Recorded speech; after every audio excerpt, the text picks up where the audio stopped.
ಸಚಿವ ಸಂಪುಟ ವಿಸ್ತರಣೆ ಯಾವಾಗ ಆಗುತ್ತೆ ಅಂತ ಕಾಂಗ್ರೆಸ್ನ ಆಕಾಂಕ್ಷಿಗಳು ಘಾತಕ ಪಕ್ಷಿಯಂತೆ ಕಾಯ್ತಾ ಇದ್ದಾರೆ. ಇವತ್ತಾಗುತ್ತೆ ನಾಳಾಗುತ್ತೆ ಅಂತ 1.5 ತಿಂಗಳಾಯಿತು. ಡಿ ಕೆ ಶಿವಕುಮಾರ್ CM ಆಗಿ ಜುಲೈ ಅಂತಂದರು. ಆರಂಭದಲ್ಲಿ ಜುಲೈ ಮೊದಲ ವಾರ ಜೂನ್ 25-26 ಅಂದರು. ಈಗ ಮೊನ್ನೆ ಅಂದರು. ಮತ್ತೆ ಜಿರ್ಲೆ ಪಾರ್ಟಿ ಹೋರಾಟ ಇತ್ತು, ಹಾಗಾಗಿ ಅದು ಸ್ವಲ್ಪ ಮುಂದೂಡಿಕೆ ಆಯಿತು ಅಂತ ರಾಹುಲ್ ಗಾಂಧಿ ಅಲ್ಲಿ ಪ್ರೊಟೆಸ್ಟಲ್ಲಿ ಭಾಗಿಯಾಗಿ ಡಿ ಕೆ ಶಿವಕುಮಾರ್ ಹೋಗಿದ್ದರು. ಹಾಗಾಗಿ ಅದು ಸ್ವಲ್ಪ ಎಕ್ಸ್ಟೆಂಡ್ ಆಯಿತು, ಡಿಲೇ ಆಯಿತು.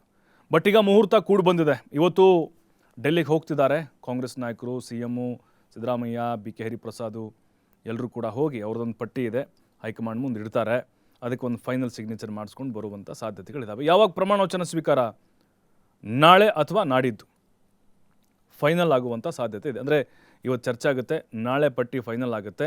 ಬುಧವಾರ ಅಥವಾ ಗುರುವಾರ ನೂತನ ಸಚಿವರ ಪ್ರಮಾಣ ವಚನ ಕಾರ್ಯಕ್ರಮ ಆಗುವಂಥ ಸಾಧ್ಯತೆಗಳಿದ್ದಾವೆ.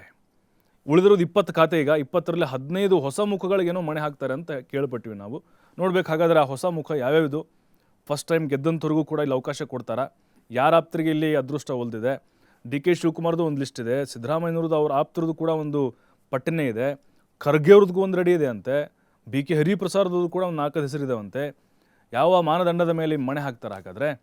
ರಾಹುಲ್ ಗಾಂಧಿಯವರ ಒಪ್ಪಿಗೆ ಮಾತ್ರ ಈಗ ಬಾಕಿ ಇರೋದು. ಲಿಸ್ಟ್ ರೆಡಿ ಇದೆ. ಸಹಜವಾಗಿ ಪ್ರಾದೇಶಿಕವಾರು, ಜಾತಿವಾರು ಇಲ್ಲಿ ಲೆಕ್ಕ ಹಾಕ್ತಾರೆ. 28 ಚುನಾವಣೆಗೂ ಅನುಕೂಲ ಆಗಲಿ ಅಂಥೇಳಿ ಕಾದು ನೋಡ್ತೀವಿ ನಾವು. ಈ ಕ್ಯಾಬಿನೆಟ್ ಎಕ್ಸ್ಪೆನ್ಷನ್ ಯಾವ ರೀತಿಯಾಗಿರುತ್ತೆ ನಮಗನಿಸುತ್ತೆ. ಬಹುತೇಕವಾಗಿ ಗುರುವಾರ ಪ್ರಮಾಣ ವಚನ ಕಾರ್ಯಕ್ರಮ. ಬಟ್ ಅಚ್ಚರಿ ಆಯ್ಕೆ ಏನಾದರೂ ಕಾಂಗ್ರೆಸ್ ನಾಯಕರು ತೆಗೆದುಕೊಳ್ತಾರಾ? ಇದೆಲ್ಲವೂ ಸಂಘಟನೆಗೆ ಅನುಕೂಲ ಆಗುತ್ತಾ? ಕಾದು ನೋಡಬೇಕಾಗುತ್ತೆ ಇದೆಲ್ಲದಕ್ಕೂ ಕೂಡ.